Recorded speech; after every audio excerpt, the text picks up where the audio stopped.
लगता है उसने फिर से वही बुरा सपना देखा है। आदित्य! आदित्य क्या? आदित्य क्या हुआ बेटा? क्या बेटा? क्या? क्या? क्या बेटा? हाँ? आदित्य? हाँ? आदित्य क्या चाह रहे हैं? आदित्य! क्या कर रहा है ये?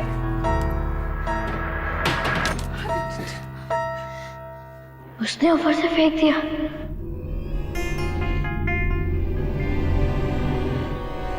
आदित्य रोज रात को यही बातें बड़बड़ाता रहता है।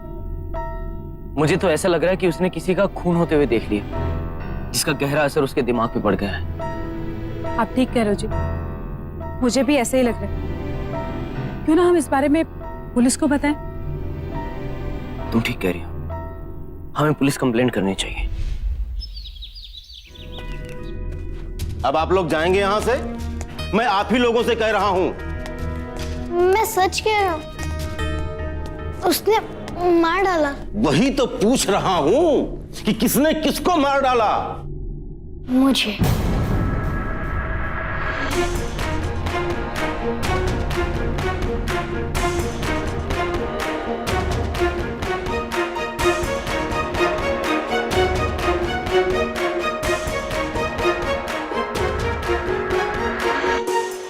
जहां आदित्य के माता पिता उसके बर्ताव को लेकर परेशान थे, वहीं पुलिस इसे एक मजाक समझ रही थी।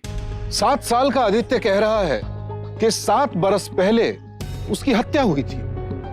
कैसे एक जीता जागता इंसान ये कह सकता है कि उसकी हत्या हुई थी? आप भी चौंक गए होंगे, जैसे सब चौंक गए थे आदित्य की बात सुनकर। कुछ लोगों का मानना था कि ये उसका पुनर्जन्म है। कुछ लोग कह रहे थे कि आदित्य नाटक कर रहा है। ये पुनर्जन्म था या कल्पना, जो भी था, लेकिन यह घटना सच है। और यह सत्य घटना घटी आदित्य के साथ राजस्थान के सूरतगढ़ शहर में। चलो साहब, आपको परेशान करने हम यहाँ नहीं आए थे। चलो बाहर चलो। मजाक बना रखा है तुम लोगों ने पुलिस को। चलो यहाँ से। साहब मेरी बात तो सुनिए साहब मेरी। सुनाइए। साहब पिछले कुछ महीनों से हर रोज ये ऐसे ही सपने देख रहा है, उसके बाद ये सब बातें कर रहा है। हमें तो साहब खुद समझ नहीं आ रहा हमारे साथ ये सब हो क्या रहा है। और इसके सपने सुनाने के लिए तुम लोग यहाँ चले आए।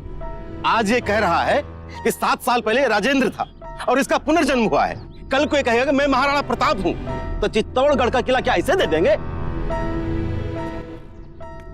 यहाँ इस जन्म का केस हल ही नहीं होता, यहाँ पुनर्जन्म का हिसाब किताब करने आए हैं। चलो यहाँ से। सर मेरी बात तो सुनिए सर। यहाँ से बोल दिया एक बार। मुझे याद आ रहा है, मेरा नाम राजेंद्र था। पंजाब के शाहपुर में मेरा गांव था। ऐसा नहीं है बेटा, सपनों की बातें सच नहीं होती। चलो अब स्कूल के लिए देर हो रही है ना। माँ मैं सच कह रहा हूँ, मुझे 7 साल पहले मार दिया गया था। चुप कर, बेकार की बातें करके दिमाग पे जोर मत डालो और चुप कर स्कूल जाओ। चलो बैठो गाड़ी में। आज तो आदित्य कुछ अलग ही बात कर रहा था। कह रहा था पंजाब के किसी शाहपुर गांव में रहता है। हे भगवान, ये आदित्य को कोई बड़ी बीमारी ना लग गई। शायद तुम ठीक कर, हमें इसी किसी स्पेशलिस्ट को दिखाना चाहिए। देखिए ये शारीरिक समस्या नहीं है, आदित्य को साइकोलॉजिकल प्रॉब्लम है। कई बार हम लोग विचारों में जो कुछ भी सोच लेते हैं उसे ही सच मान लेते हैं, और इसी को हम में से कुछ लोग पुनर्जन्म कहने लगते हैं, जबकि ये एक बीमारी है और इसका इलाज समय के साथ संभव है। लेकिन डॉक्टर साहब, कोई इंसान वहां के बारे में कैसे बता सकता है जहां वो पहले कभी गया ही ना? जैसे हमारा आदित्य ये पंजाब के किसी शाहपुर के बारे में बताता है और हम लोग इससे पहले वहां कभी नहीं गए। देखिए ये पुनर्जन्म सब बकवास है।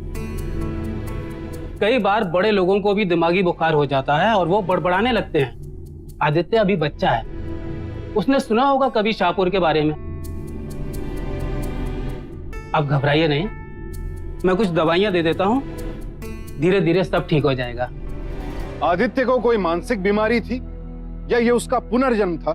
ये सवाल उसके माँ बाप के लिए उतना बड़ा नहीं था जितना कि अपने बच्चे की मनस्थिति की चिंता। उन्हें लगा कि क्यों ना आदित्य के मन की संतुष्टि के लिए उसे एक बार शाहपुर लेकर जाएं, और इसीलिए वो आदित्य के कहे अनुसार पंजाब के शाहपुर के एक गांव में जा पहुंचे।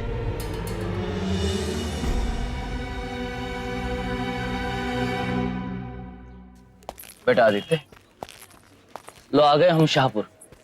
अब बोलो कहाँ जाना हमें? गोविंद नगर। अरे भैया, यहाँ से गोविंद नगर के लिए रिक्शा जाती है। जाइए ना बाबूजी। कड़ी गोविंद नगर जाना तुसी? कड़े गोविंद नगर मतलब? मतलब इतने 2 गोविंद नगर है। आदित्य, कौन से गोविंद नगर जाना है?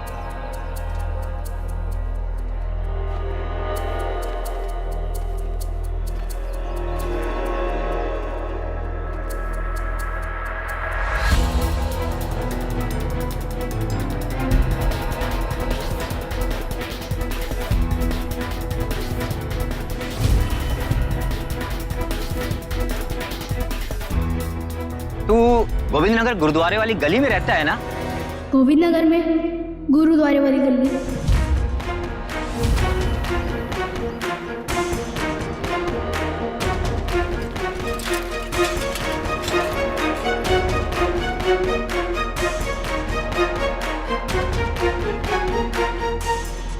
अरे राजेंद्र रुक यार। अरे तूने शादी क्या करी? तूने तो घर से बाहर निकलना ही बंद कर दिया। हाँ? तू भी नहीं काका, जल्दी चल, सतपाल काका की सब्जी घर पहुंचानी है। भैया रुको। आदित्य, क्या हुआ बेटा?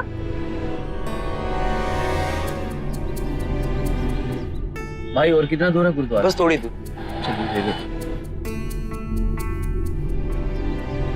ओए कुलवंत, तू मेनू पागल समझता है? भैया रुको। क्या गलती की?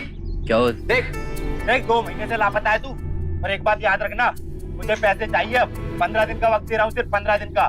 15 दिन मतलब 15 दिन? पैसे चाहिए। कहाँ जा रहे तुम? आदित्य, बेटा क्या हुआ? आदित्य,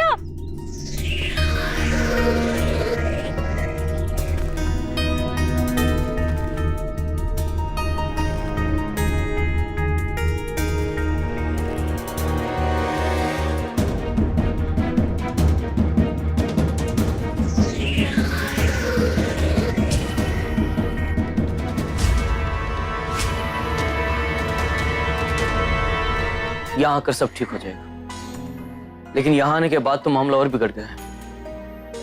आदित्य को दौरे पड़ने शुरू हो गए। वहां तो सिर्फ सपने में ही बड़बड़ाता था ये, लेकिन यहाँ के तो खुली आंखों से पूरे होश हवास में भाग लिया। कुछ समझ नहीं आ रहा, करे तो क्या करे। करने क्या है? मैं अभी वापसी की टिकट करवा के आता हूँ। अब यहाँ नहीं रुकने वाले हम, सुबह ही हूँ यहाँ से वापस जा रहे। आदित्य, आदित्य, आदित्य, आदित्य, कम से कम तुम्हें तो उसका ख्याल रखना चाहिए था ना। मैं बस 1 मिनट के लिए बाहर गई थी, वापस कमरे में लौटी तो देखा आदित्य था ही नहीं। कहाँ ढूंढेंगे उसे?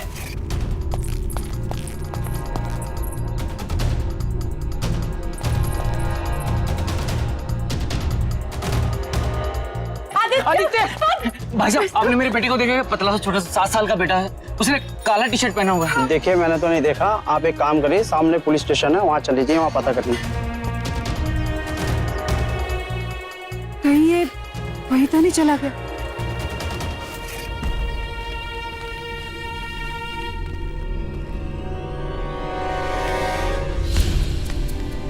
जल्दी चल, सतपाल काका की सब्जी घर पहुंचानी है। राजेंद्र, क्यों होया पुत्र? परेशान लग रहा है। कुछ नहीं है बेबी, मेरी खुद की टेंशन।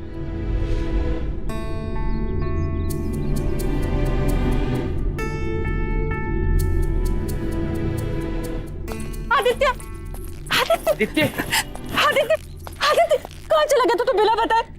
मेरे तो जान निकल गई थी। माँ, यही वो जगह है जहाँ पे मैं पहले रहता था।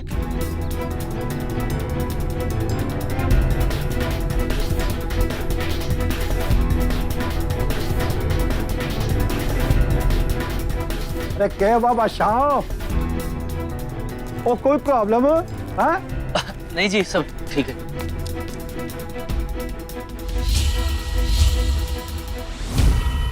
पापा, हाँ बेटा। ये सतपाल चाचा है। सतपाल चाचा। आदित्य, क्या हाल है बादशाह? पतंगा और मिठाई शिठाई खाएगा? ओ नहीं जी, हम तो वो इमली वाली खट्टी मिट्टी गोलियां खाना चाहते हैं। हाँ हाँ। वो क्या कह रहा है? क्या काका, आप फिर से बहाना मार रहे हैं? मैं जानता हूँ, आपने उसे पलंग के नीचे छुपा के रखा है ना। मैं अपने लेके आता हूँ। ओए ओए कितने जा रही है? देखिए अब बुरा मत मानिए, उसको इस तरह की बीमारी है। पर ऐसे तो राजेंद्र करता था।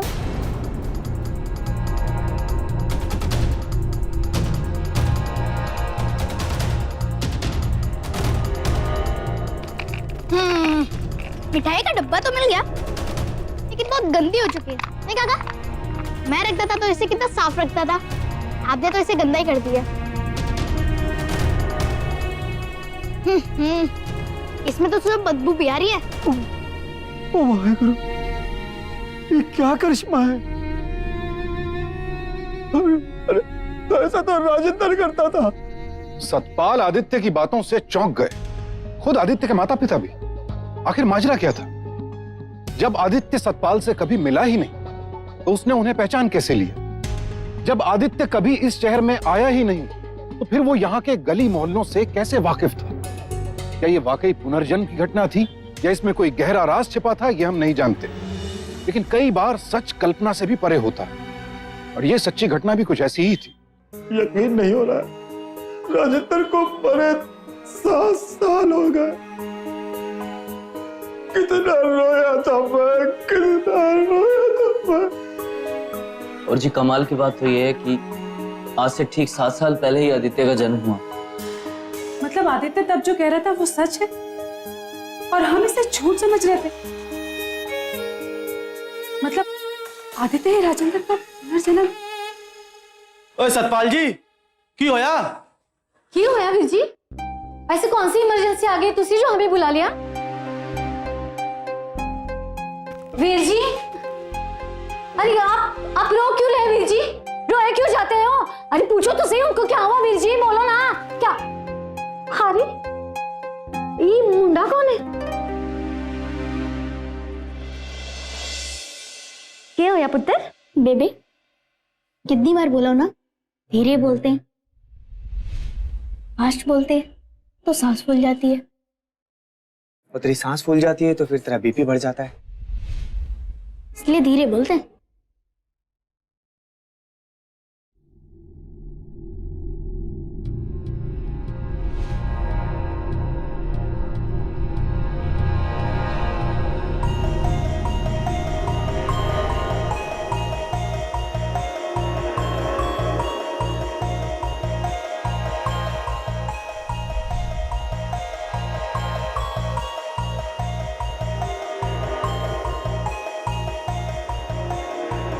बेबे, बेबे मेरे म्यूजिक सिस्टम और मेरी किताबें सब कहाँ पे? की करती पुत्र? ये सारी चीजें मुझे राजेंद्र की याद दिलाती रहती है। हटाती।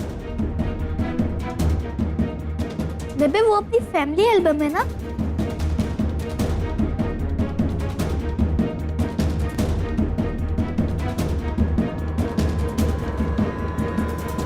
बेबे माया कहाँ गई?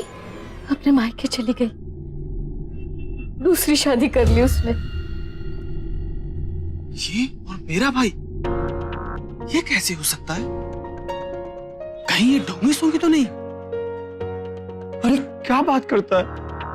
ये आके कभी धोखा नहीं खा सकती। अरे ये अपना राजेंद्र है, राजेंद्र। ठीक है, अगर इसने बिट्टू को पहचान लिया तब तो ये मेरा भाई राजेंद्र है। आदित्य, चल आजा, तुझे मार्केट ले चलता हूं। याद है तेरी दुकान, तेरी फेवरेट लस्सी? चल आजा। कुछ याद आ रहा है तुझे इस मार्केट में कुछ? यहाँ इस साड़ी की दुकान में मैं काम करता था।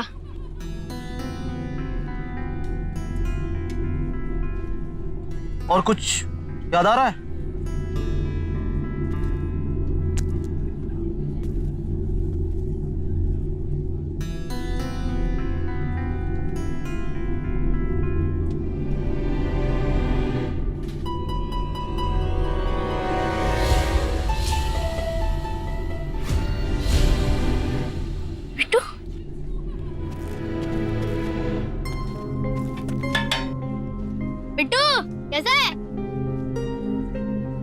पहचाना? ओए क्या है?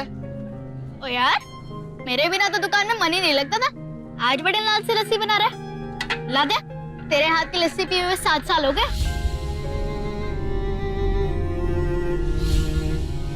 ओए, अभी तक नहीं पहचाना? मैं राजेंद्र। मैं यहाँ पे साड़ी वाली दुकान में काम करता था। याद आया? राजेंद्र, मेरा पुत्र, मेरा पुत्र। 7 साल हो गए। उस दिन घर से निकला तो बहुत टेंशन में था, फिर गायब हो गया। 2 दिन बाद पता चला उसने आत्महत्या कर ली। मैंने आत्महत्या नहीं की थी बेबे, मुझे मारा गया। ये क्या कह रहा है तू? पुलिस ने तो कहा था कर्जे की वजह से तूने आत्महत्या कर ली थी। वजह कर्जा ही था, लेकिन बेबी याद है उस दिन मेरा रोका तय हुआ था माया के साथ। अरे बहुत जरूरी बात करनी है, आ जा। बेबी सब लोग यहीं। आ जा तू। बेबी दिखा तेरे ससुराल वालों ने कितना खर्चा किया है। हमें भी तो अच्छे से ब्याह करना होगा ना, नहीं तो उनको लगेगा। देख मैं बेबी धीरे धीरे बोल। देख तू जल्दी जल्दी बोलती है ना तो तेरा सांस फूल जाता है, और तेरी सांस फूल जाती है तो फिर तेरा बीपी बढ़ जाता है। तो इन सब की चिंता मत कर, मैं हूं ना, मैं सब ठीक कर दूंगा। आजा आजा आजा। याद है बिट्टू, अगले दिन हम लोग कल्लू चाचा के दुकान पे मिले थे। आजा राजेंद्र, और तेरी लस्सी तैयार है यार। सारा दिन साड़ियां बेचता रहेगा। आजा। ले आ यार लस्सी पिला। हेलो। ला भाई ला। भाई बिट्टू, एक गल दस, तेरे दोस्त राजेंद्र का ब्याह होने वाला है, पर इसने मुंह क्यों लटकाया हुआ? और कुछ नहीं काका, तुम तो जानते ना मेरा ब्याह होने वाला है, बस थोड़ी पैसे की प्रॉब्लम है। ऊपर से बैंक है कि मुझे लोन नहीं दे रहा। तू गोविंदनगर गुरुद्वारे वाली गली में रहता है ना? हाँ। ले, बगल में छोरा ते नगर में टंडोरा। वो उसी गली में मनु रहता है, वो सूद पर पैसे देता है। ठीक है, तू उसके पास जा और अपनी बात कर, हो सकता तेरी मदद कर दे। और फिर मैं अगले ही दिन मन्नू से मिलने गया।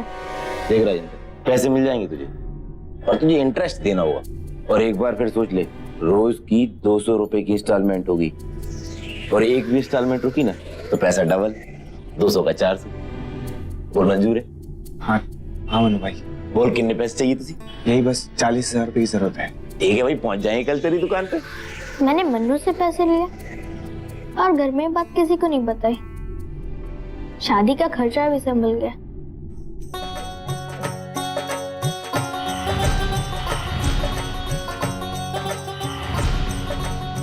मैं किस्तें देता गया, बीच बीच में कभी छूटी तो 400 रुपए देता था, मगर शादी के बाद खर्चे बढ़ गए थे। कई बार किस्तें ना चुकाने के कारण ब्याज बढ़ता था, मगर मैं तब तक कुछ 45,000 वापस कर चुका था, लेकिन किस्तें छूटी जा रही थी। मनु भाई देखिए, जो आपको जो भी बात करनी है घर में बाहर करिए, मेरी बेबी तो मैं क्या करूं? शर्म आ रही है तुझे? मुझे राजेंद्र, आज की तारीख दी था तूने, शादी की तो तारीख भूल गया। मुझे कुछ दिन की मोहलत और दे दो, मैं आपकी पाई चुका दूंगा। देख, तेरे धंधे का ख्याल कर लेता हूँ, लेकिन अगले महीने की 15 तारीख आखिरी है। साडा भी धंधा है और धंधे में बंदा नहीं चलता, समझा? सीधी तरह पैसे दे देना, वरना दूसरे भी तरीके आते हैं मुझे, और सच कहूं तो सिर्फ दूसरे ही तरीके आते हैं मुझे। और वो आखिरी तारीख भी निकल गई। परेशान हो गया था मैं इस कर्जे से। 40 की जगह 60 चुका था, लेकिन ये कर्जा था कि थमने का नाम ही नहीं ले रहा था। और फिर एक दिन मेरी और मन्नू की बहस हो गई, और फिर मन्नू मुझे कोई पुलिस स्टेशन ले जाने के बहाने कहीं सुनसान जगह पे लेकर गया और ऊपर से फेंककर मेरी हत्या कर दी।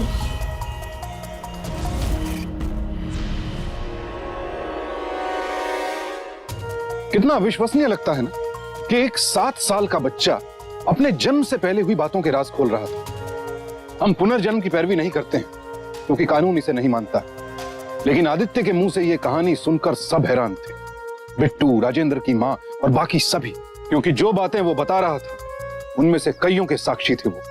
उन्हें समझ नहीं आ रहा था कि वो आदित्य के रूप में राजेंद्र को देखकर खुश हो या राजेंद्र पर हुए अत्याचार पर रोष करें। 7 साल पहले राजेंद्र की मौत को आत्महत्या मानकर एक फाइल में बंद कर दिया गया था, लेकिन अब राजेंद्र के घर वालों को यकीन हो गया था कि सच में मन्नू ने उसकी हत्या की थी और वो राजेंद्र को इंसाफ दिलाना चाहते थे, जिसके लिए वो पुलिस अधिकारियों से मिले। देखो जी, मैनू ਤੁਹਾਡੇ ਨਾਲ ਹਮਦਰਦੀ है, पर ਇਹ ਕਾਨੂੰਨ ਆ ਨਾ, ਇਹ ਬੱਚੇ ਦੀ ਗਵਾਹੀ ਨੂੰ ਸਬੂਤ ਨਹੀਂ ਮੰਨਦਾ ਤੇ ਕਾਨੂੰਨ ਪੁਨਰ ਜਨਮ ਨੂੰ ਤਾਂ ਬਿਲਕੁਲ ਸਬੂਤ ਨਹੀਂ ਮੰਨਦਾ। ਇਹ ਕੇਸ ਰੀਓਪਨ ਕਰਨ ਵਾਸਤੇ ਸਾਨੂੰ ਇੱਕ ਪੁਖਤਾ ਸਬੂਤ ਚਾਹੀਦਾ।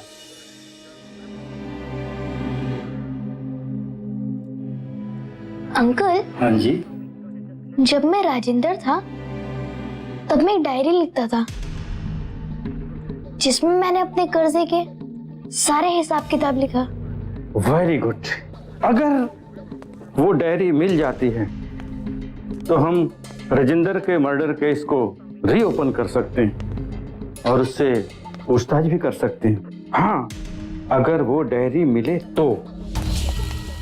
भाई साहब जरा उधर देखिए एक बार। जी।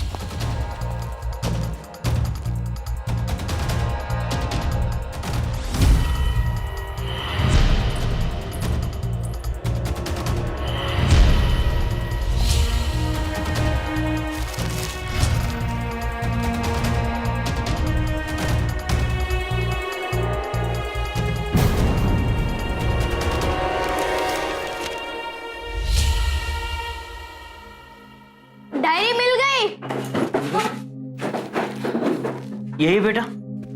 हाँ, यही वो डायरी है जिसमें मैं अपने कर्जे का हिसाब किताब लिखता था। 7 साल पहले लिखी इस डायरी के पन्ने राजेंद्र की मौत और मन्नू के बीच एक कड़ी साबित होने लगे थे। पुलिस ने इस डायरी को एक अहम सबूत मानते हुए मन्नू को राजेंद्र के कत्ल के जुर्म में गिरफ्तार कर लिया। जज साहब, ये सच है कि मैंने राजेंद्र को पैसा दिया था, लेकिन मैंने राजेंद्र को मारा नहीं। उसने कर्ज न चुका पाने के दबाव में आकर खुदकुशी की होगी। बेचारा बहुत परेशान था। और वैसे भी जज साहब, मेरा तो धंधा है ब्याज पे पैसा देने का। और वैसे भी जज साहब, उस दिन तो मैं राजेंद्र से मिला भी नहीं था। माय लॉर्ड, उस दिन मन्नू अपने दोस्तों के साथ शाहपुर में ना होकर फगवाड़ा में था। जी हाँ जज साहब, उस दिन मन्नू हमारे साथ फगवाड़ा में था। हम वहाँ एक मजार में माथा टेकने गए थे। प्रोसिक्यूशन वकील के पास कोई और सबूत है? नो माय लॉर्ड, अभी खोज जारी है। माय लॉर्ड, प्रोसिक्यूशन ने इस डायरी के बिना पर केस किया।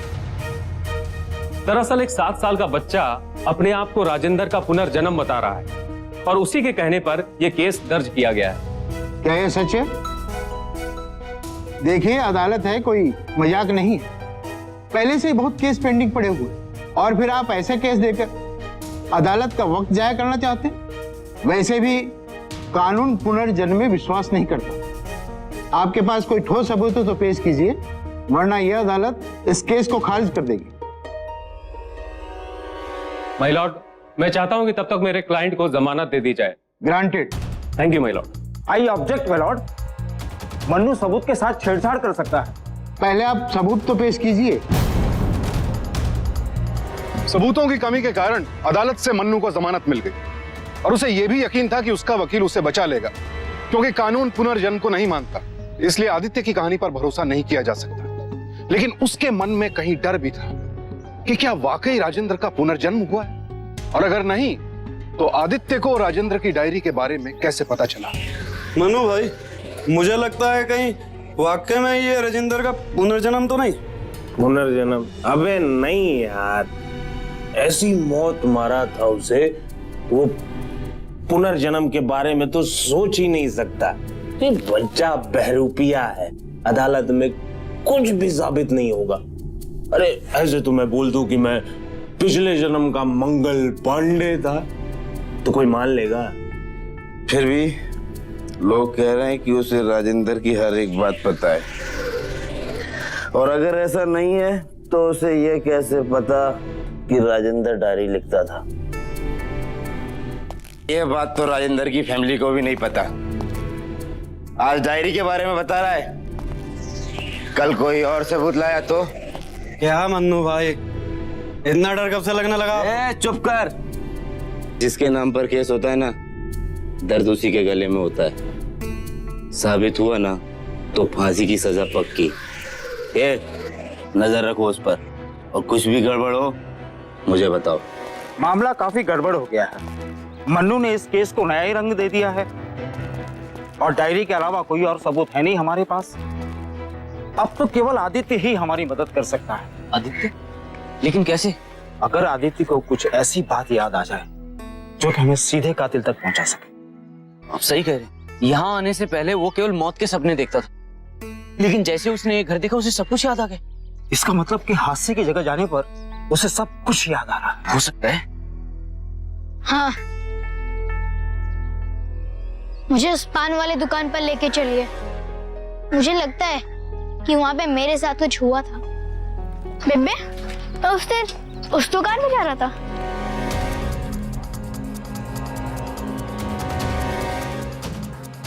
वो दुकान देख रहे हैं? मैं वहीं पे मन्नू से मिला था। सब तुम कर ही देंगे इनका। ओए राजेंद्र, किथे? मन्नू मैं तेरे पास ही आ रहा था। कर चुका ने। देख, 15 दिन की किस्तें बाकी हैं और मैंने तुझसे पहले ही कहा था मैं हिसाब किताब का एकदम पक्का हूँ। देख मन्नू, मैंने बहुत कोशिश की लेकिन बन नहीं पा रहा, और वैसे ही मैं तुझे 40 के पूरे 60 दे चुका हूँ। अरे तो कौन सा एहसान किया है तूने? अबे सूद है, कर्ज लिया है तो चुकाना तो पड़ेगा ही, और मैंने कोई लंगर थोड़ी ना खोल रखा है। चल निकाल पैसे। देख मन्नू, अब मैं तुझे एक भी पैसा नहीं दूंगा, और अब की और तूने मेरे से पैसा मांगा ना तो मैं जाऊंगा सीधा पुलिस के पास। पुलिस के पास जाएगा? चल मैं चलता हूँ तेरे साथ थाने और वहीं करता हूँ तेरा हिसाब किताब। एक तो कर्ज लिया है और ऊपर से होशियारी। चल चल थाने। तो चल चल। आता हूँ मैं। उस पान वाले दुकान के सामने हमारी बहस हो गई थी और फिर मन्नू मुझे बाइक पे बैठा के थाने लेके गया था। इसका मतलब वो लोग उसे वहीं ले गए होंगे जहां राजेंद्र की लाश मिली थी। ये वही जगह है जहां पे राजेंद्र की लाश पड़ी थी। यहाँ पर? हाँ, वो उस पिलर के पास, वहीं पे राजेंद्र की लाश पड़ी थी।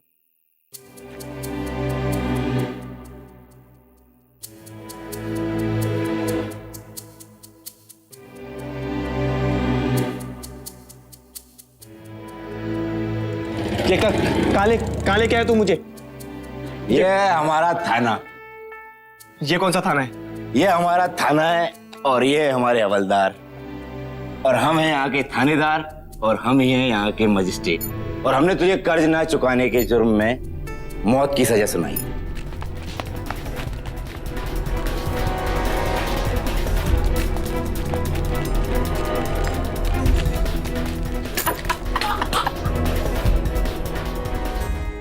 मुझे वहां से फेंका गया था।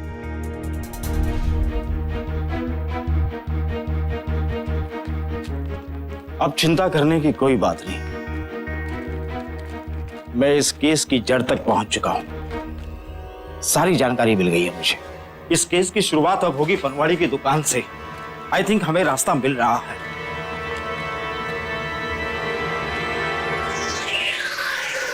भाई साहब, ये दुकान कब से बंद है? मुझे साहब 20 दिन हो गए बंद हो गए। बंद क्यों? वो जी तीरथ को गए हैं, 15 दिन बाद लौटेंगे।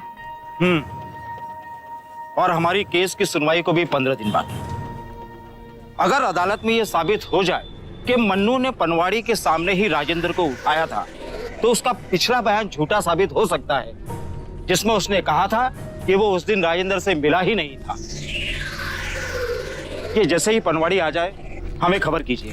अरे मन्नू भाई, ये बात सच है, कुछ लड़के का नया जन्म हुआ है। आज उसने पानवाड़ी की दुकान को भी पहचान लिया। जरा सोचिए मन्नू भाई, जरा सोचिए कि ये बात कि आपने राजेंद्र को छगन पानवाड़ी के यहाँ से उठाया था, ये बात उस छोकरे को कैसे पता चली? ये बात तो सिर्फ आपके, हमारे और उस छगन पानवाड़ी और राजेंद्र के बीच में थी। वो तो शुक्र मनाइए कि छगन पानवाड़ी यहाँ है नहीं। लेकिन 15 दिन बाद वो वापस आएगा, फिर क्या होगा? सच बोल रही है, वो राजेंद्र का दूसरा जन्म है। हमें 15 दिन के अंदर कुछ ना कुछ करना हुआ। पानवाड़ी लौटे उससे पहले इस बच्चे को राजेंद्र के पास भेज दो। इस तरह की धमकी देके गया वकील साहब।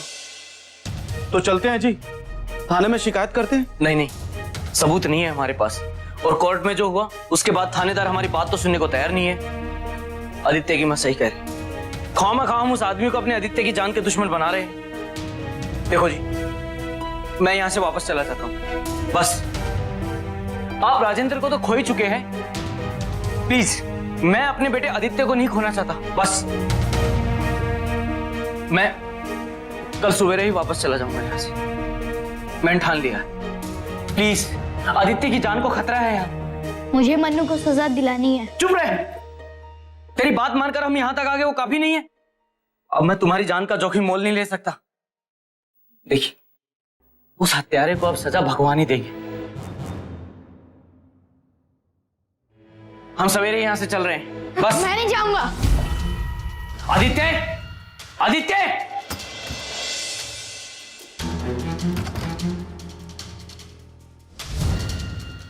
आदित्य दरवाजा खोलो। आदित्य दरवाजा खोलो। आदित्य, मैं कह रहा हूं दरवाजा खोलो। जिस तरह की हरकतें मनु कर रहा है, इससे साफ जाहिर होता है कि वो कातिल तो है। कातिल है तभी मैं आपको कह रहा हूं। मेरे बेटे को कुछ कर दिया तो? देखिए, मुझे अपना बच्चा सुरक्षित चाहिए, बस। इसीलिए तो कह रहा हूं कि मत जाइए।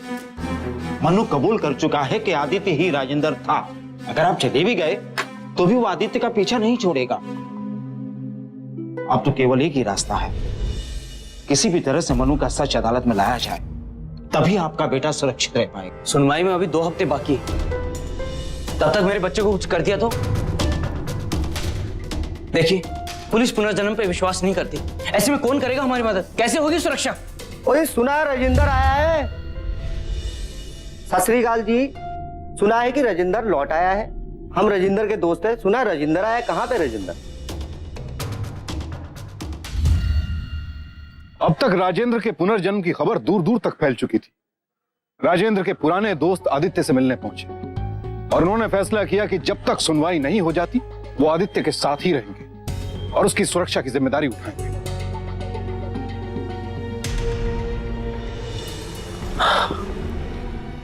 बनवाड़ी का कोई अता पता नहीं है। अब हम ये केस यूं ही नहीं जीत सकते। कोई ना कोई ठोस सबूत इकट्ठा करना होगा। और वकील साहब, 7 साल पहले का सबूत मिलेगा कहां से? मिलेगा, जरूर मिलेगा।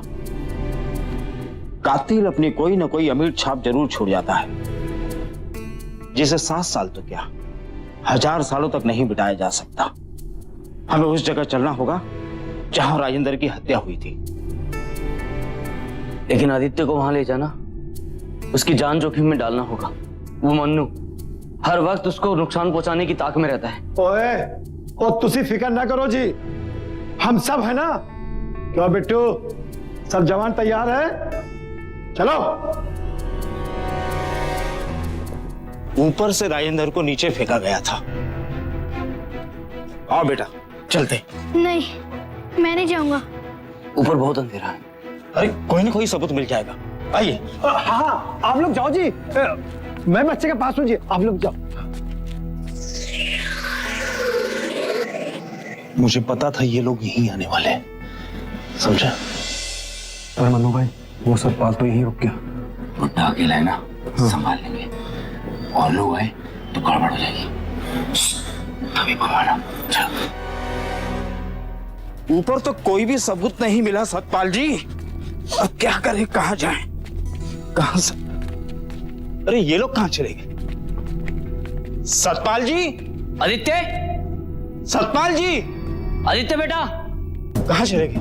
सतपाल जी, अरे सतपाल जी, अरे इनको क्या हुआ? उठाओ ना, उठाओ। आदित्य कहाँ है? आदित्य, आदित्य कहाँ है? अचानक हमला कर दिया, आदित्य को भी लेकर के चले गए।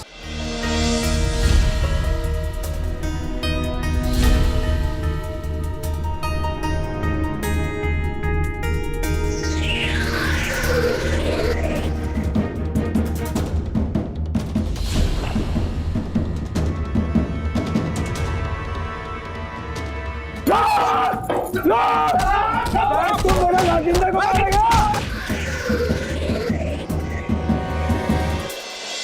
साहब, हमारा कोई कसूर नहीं है। मोनू ने जैसा कहा हमने कर दिया। ये सब उसी का किया था राय साहब। और साहब, राजेंद्र को भी उसी ने मारा था और आदित्य को मारने की प्लानिंग भी उसी की थी। देखिए साहब, आप लोगों को छोड़ दीजिए। अब अदालत में सब कुछ सच सच बता देंगे साहब। अदालत में मन्नू के दोस्तों की गवाही और पनवाड़ी के हल्फिया बयान से मन्नू को मुजरिम मान लिया गया और उस पर सतपाल और आदित्य के हत्या के प्रयास का मुकदमा चला। जुर्म कभी छिपता नहीं। आखिरकार मन्नू को सजा मिली। पुनर्जन्म होता है या नहीं, इसमें मतभेद है। एक बड़ा तबका इसमें विश्वास करता है, लेकिन कानून इसे मान्यता नहीं देता और कानून का सम्मान करते हुए हम भी इसका समर्थन नहीं करते। राजेंद्र का पुनर्जन्म हुआ था या नहीं, यह बहस का मुद्दा है।